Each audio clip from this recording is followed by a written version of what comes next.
Praise the Lord. Good morning. கர்த்தர் நல்லவர், அவர் கிருபை என்றும் உள்ளது. யோவான் 5ஆம் அதிகாரம் 8ஆம் வசனம். இயேசு அவனை நோக்கி, எழுந்திரு, உன் படுக்கையை எடுத்துக்கொண்டு நட என்றார். யோவான் 5ஆம் அதிகாரம் 8ஆம் வசனம். எருசலேமில் பெதஸ்தா குளம் அருகே 38 வருஷம் வியாதி கொண்டிருந்த ஒரு மனுஷன் அங்கே இருந்தான். படுத்திருந்த அவனை இயேசு கண்டு, அவன் வெகு காலமாய் வியாதியஸ்தன் என்று அறிந்து அவனை நோக்கி, சொஸ்தமாக வேண்டும் என்று விரும்புகிறாயா என்று கேட்டார். நம் ஆண்டவராய் இயேசு கிறிஸ்து நம்மை காண்கிற தேவன், நம்மையும் நம்முடைய சூழ்நிலைகளையும் அறிந்து கொள்கிற தேவன், நம்முடைய விருப்பத்தையும் மன ஏக்கத்தையும் பார்க்கிற தேவன். அங்கு வியாதியாய் இருந்த மனுஷனை கண்டார்.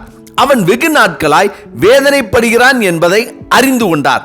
அவனிடம் அவனுடைய விருப்பத்தை கேட்கிறார். அதாவது, நீ சுகமடைய விரும்புகிறாயா என்று கேட்கிறார்.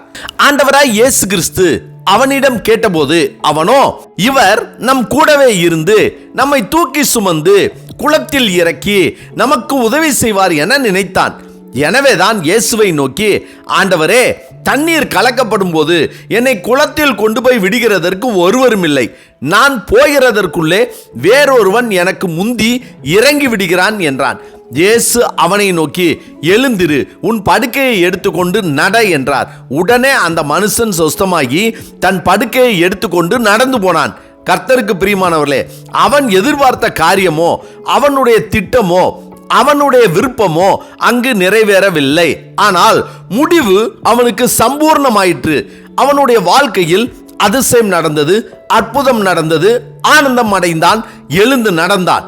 கர்த்தருடைய வார்த்தைக்கு திட்டம் தேவையில்லை, சட்டம் தேவையில்லை, வழி தேவையில்லை, காலம் தேவையில்லை, நேரம் தேவையில்லை.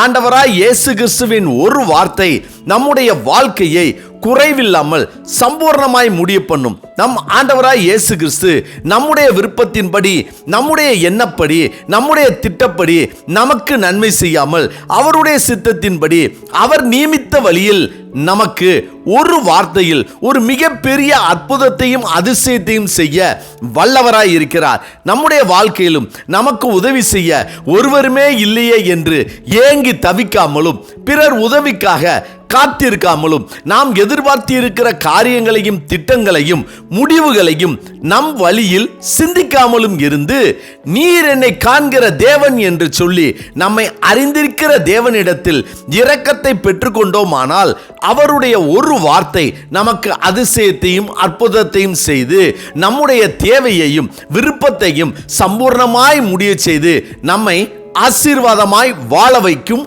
ஆமென். ஜெபிப்போமா.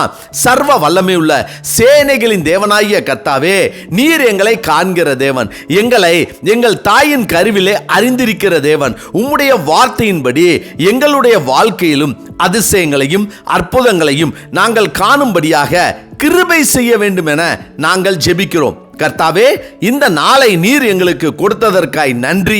இந்த நாளிலும் பிறந்த நாள், திருமண நாள் காண்கிற யாவருக்காகவும் நாங்கள் ஜெபித்து அவர்களை ஆசீர்வதிக்கிறோம். கர்த்தாவே, இந்த நாளிலும் உம்மை நோக்கி பார்க்கிற உம்முடைய பிள்ளைகள் யாவருக்கும் உம்முடைய வார்த்தையை கொடுத்து அவர்களை பலப்படுத்தி அவர்கள் காயங்களை ஆற்றி அவர்களுக்கு சகாயம் செய்ய வேண்டும் என இயேசு கிறிஸ்துவின் நாமத்தில் ஜெபிக்கிறோம் நல்ல பிதாவே. ஆமேன், ஆமேன். கர்த்தர் நல்லவர், அவர் கிருபை இன்று முழுவதும் நம்மோடு கூட இருப்பதாக. ஆமென்.